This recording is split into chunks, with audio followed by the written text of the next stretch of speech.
तो मुख्तार अंसारी का लमसम यहाँ फिर से दोबारा अगर पार्टियां सही से नहीं चुनाव लड़ेगी तो जीतना लगभग तय है। हाँ, मुख्तार अंसारी माफिया आदमी को हर पार्टी हराने की लगी है कि मऊ का विकास किस तरह हो। यहाँ की जनता मुख्तार अंसारी को क्यों चुन देती है? यहाँ की जनता मुख्तार अंसारी को कुछ जातिगत ऐसा समीकरण, कुछ जातिगत ऐसी पार्टियाँ छोटी छोटी जो उनको अपने जातिगत वोटों को लेके चुनाव जीता है, उनके व्यक्तिगत वोटों को चुनाव जीत जाते हैं, नहीं तो वो कभी चुनाव नहीं जीता। आपका कठिन होगा, पिछली बार मुख्तार के समर्थन में प्रचार हुआ, अब विरोध में प्रचार करना पड़ेगा। देखिए, ये तो हमारे नेता का दिशा निर्देश है, जो हमारे नेता कहते हैं हम लोग उसके तहत चलते हैं। हमारी पार्टी मिशन है, मिशन मूवमेंट है। हमारी नेता का जो आदेश है उस आदेशों के तहत हम लोग चल के काम करते हैं। नेता का आदेश था 2017 में मुख्तार अंसारी कैंडिडेट थे। इस बार माननीय बहन जी ने हम लोगों के नेता 2022 के लिए प्रदेश अध्यक्ष माननीय भीम राजभर जी को कैंडिडेट बनाने का काम किया है। हम लोग उनके लिए काम करेंगे। मऊ की विकास के मुद्दे हैं, सबसे बड़ा यहाँ पर जो है बुनकरों की है। बुनकर हमेशा यहाँ परेशान रहते हैं। वह यहाँ स्वदेशी काटन, जो स्वदेशी काटन मिल है, ये तमाम मिलें बंद पड़ी हैं जो कांग्रेस की सरकार से बंद पड़ी, और आज तक सारे लोग बुनकरों की समस्याओं को लेके या इसको लेके कहीं ना कहीं जीते, मतलब चुनाव जीतते आए, लेकिन आज तक वह चालू नहीं हुआ। निश्चित तौर पे यहाँ का चुनावी माहौल इस बार बहुजन समाज पार्टी के पक्ष में है। आप लोगों से मिलिए, लोगों की जुबान पे है कि बहुजन समाज पार्टी की सरकार में एक भी दंगा नहीं हुआ था, एक भी अपराधी सड़क पे नहीं था, भ्रष्टाचार नहीं था। जितनी भी भर्तियाँ हुई, आप चाहे पुलिस की भर्ती देख लीजिए, चाहे सफाई कर्मी की भर्ती देख लीजिए, किसी भर्ती में किसी प्रकार का कोई अड़चन नहीं आया। यानी साफ भर्ती हुई, जिस बंदे में दम था उसने अब नौकरी हासिल की। इसलिए लोगों को इस बार लगता है कि जो भूल उन्होंने 2012 में किया, उससे बड़ा भूल उन्होंने इन झांसबाजों के झांसे में आकर 17 में भूल की। इस बार मऊ की जनता भूल करने के लिए तैयार नहीं है। इसका सेमीफाइनल आपने जिला पंचायत के चुनाव से देख लिया है। बहुजन समाज पार्टी यहाँ सबसे बड़ी पार्टी बन के उभरी है, और मऊ के लोगों का मिजाज इस बार निश्चित तौर पे कह रहा है कि मऊ की चारों सीटें बहुजन समाज पार्टी जीतकर बहन सुश्री मायावती की सरकार बनाने जा रही उत्तर प्रदेश। आपने कहा कि सबसे बड़ी पार्टी उभरी, लेकिन जनता में चर्चा चल रहा है कि बसपा भाजपा से मिल गई है, इसीलिए जिला पंचायत का अध्यक्ष का चुनाव ही नहीं लड़ी। नहीं, ऐसा कुछ नहीं है। हमारी पार्टी का फंडा है, हम ज़्यादातर उपचुनाव नहीं लड़ते हैं। ये जो जिला पंचायत या प्रमुखी के चुनाव होते हैं, ये सरकार के चुनाव होते हैं। आपने देखा नहीं है कि अगर बहुजन समाज पार्टी मान लेते कि नहीं लड़ी, तो अन्य पार्टियों के जो लोग लड़े उनके साथ क्या बर्ताव किया गया? तो डर के पहले भाग जाइए। नहीं, हम लोग डरते नहीं। हमारा फंडा है, पॉलिसी है। हमारा बहुजन समाज पार्टी एक पार्टी नहीं, मिशन है। हम मिशन के अनुसार काम करते हैं। तो हमारा मिशन 2022 था, हम उलझना नहीं कहीं चाहते थे। हमारा लक्ष्य, जब बड़ा लक्ष्य आप रखते हैं तो उसके लिए 2 कदम पीछे भी हटना पड़ता है। 2 कदम आप जब तक पीछे नहीं हटेंगे, लंबी कूद नहीं कूद सकते हैं। तो निश्चित तौर पे हमारा लक्ष्य 2022 था।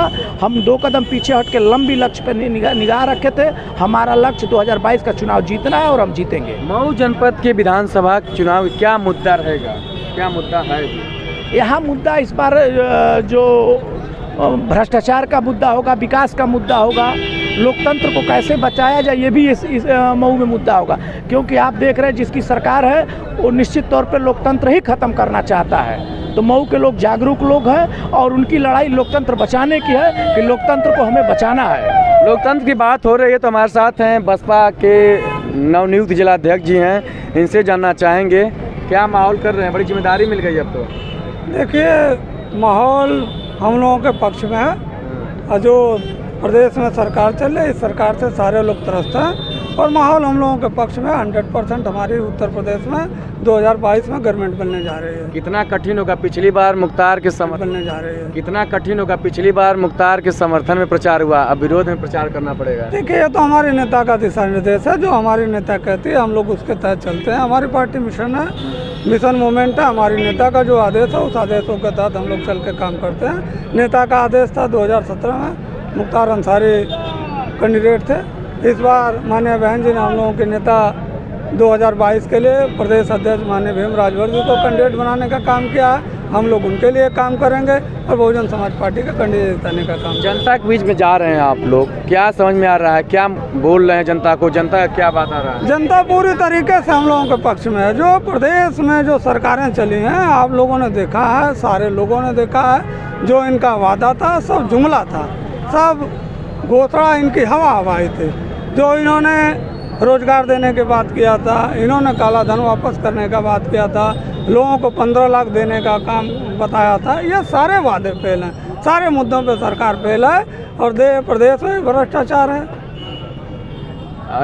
बड़ी जिम्मेदारी मिली है, नया जिलाध्यक्ष चुने गए, प्रदेश अध्यक्ष को टिकट मिला, तो 5 बार से विधायक हैं मुख्तार अंसारी जो बाहुबली हैं, रथ रोकना है। देखिए, जो हमारे नेता का आदेश होगा हम लोग उसके तहत काम करेंगे, जो हमारे नेता का आदेश है उसके तहत काम किया जाएगा। रथ रोक दिया जाएगा इस बार? इस बार नेता का आदेश है, जो हमारा कैंडिडेट हम लोग उसको जिताने का काम करेंगे। हाँ। तो ये थे, इसके साथ ही यहाँ तमाम जनता है, जनता से भी जानेंगे क्या माहौल है मऊ विधानसभा चुनाव का। मऊ विधानसभा की माहौल इस समय साफ नज़र नहीं आ रही है, मिला जुला प्रतिक्रिया है, लेकिन यहाँ मुख्तार अंसारी माफिया आदमी को हर पार्टी हराने की लगी है कि मऊ का विकास किस तरह हो।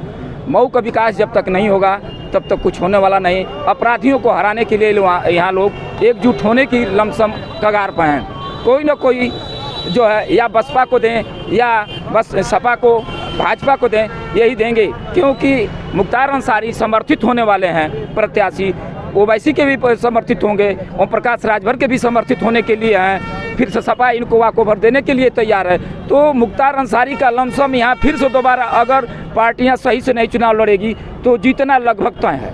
मऊ में विकास के मुद्दे क्या हैं? मऊ की विकास के मुद्दे हैं, सबसे बड़ा यहाँ पर जो है बुनकरों की है। बुनकर हमेशा यहाँ परेशान रहते हैं। सपा सरकार में बुनकर 70 रुपया जो है अपना जो है देते थे शुल्क, मोटर उससे ज़्यादा बिजली खर्च करते थे, बहुत ज़्यादा अपना यूज करते थे, लेकिन 70 रुपया ही वो देते थे पासबुक पे। आज उनकी समस्या वो बढ़ी हुई है, यह उनकी सबसे बड़ी समस्या है। दूसरी समस्या यहाँ है, यहाँ पर विकास नाम का कोई चीज़ ही नहीं है। चले जाइए कहीं भी, किसी जगह चले जाइए, अगर विकास, रास्ता नहीं है, रास्ते की ज़रूरत है, यहाँ रास्ता नहीं है, बिजली नहीं है, पूरा मऊ जिला जो है अनाथ पड़ा हुआ है, कोई काम नहीं है। तो यहाँ विशेष करते विकास की बात कर रहे हैं, रोजगार की बात कर रहे हैं, तो कुछ युवा हैं उनसे जानना चाहेंगे। आप युवा हैं, मऊ जनपद में रोजगार की स्थिति क्या है, चुनावी मुद्दा क्या बनने जा रहा है? देखिए, इस बार जो मऊ जनपद का चुनावी मुद्दा है, हर बार चाहे बसपा हो या सपा हो, एक बार बहुजन समाज पार्टी ने मुख्तार अंसारी को टिकट दिला के और यहाँ विधायक बना के भेजा है, एक बार समाजवादी पार्टी ने भी विधायक बना के भेजा है, उसके बाद वो निर्दल रहे। लेकिन आज तक जो मऊ के विकास का मुद्दा रहा है वह यहाँ स्वदेशी काटन मिल है, ये तमाम मिलें बंद पड़ी हैं जो कांग्रेस की सरकार से बंद पड़ी, और आज तक सारे लोग बुनकरों की समस्याओं को लेके या इसको लेके कहीं ना कहीं मतलब चुनाव जीतते आए, लेकिन आज तक वह चालू नहीं हुआ।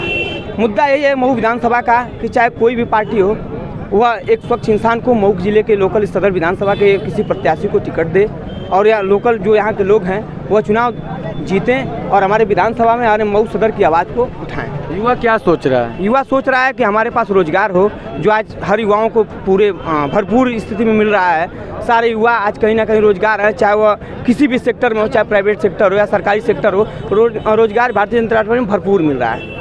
लेकिन तमाम तरह युवा हम लोग गाँव में जा रहे हैं, सबसे बड़ी समस्या रोजगार की है। देखिए, वो ये नहीं कह सकते रोजगार समस्या युवा जो है आज स्किल डेवलपमेंट की तरफ या उद्योग के क्षेत्र में तमाम तरह की योजनाएं चल रही, उसमें कहीं ना कहीं अपना काम कर रहा है। हाँ, रही बात कुछ दिक्कतें हो सकती हैं, कोरोना काल में 2 साल कोविड ने परेशान किया था, सरकार सारी पूरा विश्व परेशान था इस कोविड काल में, तो बहुत सारे लोगों की जॉब चली गई थी। लेकिन आज फिर पुनः उत्तर प्रदेश और भारत देश की आर्थिक स्थिति पर पलट रहा है और जो उत्तर प्रदेश सरकार है वह पुनः युवाओं को रोजगार की तरफ। हम सदर विधानसभा में हैं, यहाँ की जनता मुख्तार अंसारी को क्यों चुन देती है? यहाँ की जनता मुख्तार अंसारी को कुछ जातिगत ऐसा समीकरण, कुछ जातिगत ऐसी पार्टियाँ छोटी छोटी जो उनको अपने जातिगत वोटों को लेके चुनाव जीता है, उनके व्यक्तिगत वोटों को चुनाव जीत जाते हैं, नहीं तो वो कभी चुनाव नहीं जीत पाते। आपका जो रुझान है भारतीय जनता पार्टी की तरफ दिख रहा है, तो भारतीय जनता पार्टी 4 विधानसभा 3 जीत ली, यहाँ रथ रुक क्यों गया? कहाँ रथ रुका है? आप देखें, यहाँ अस्पताल बना है, यहाँ STS सेंटर बन रहा है, यहीं जितने विधानसभाओं में जाएंगे लगभग सभी विधानसभाओं में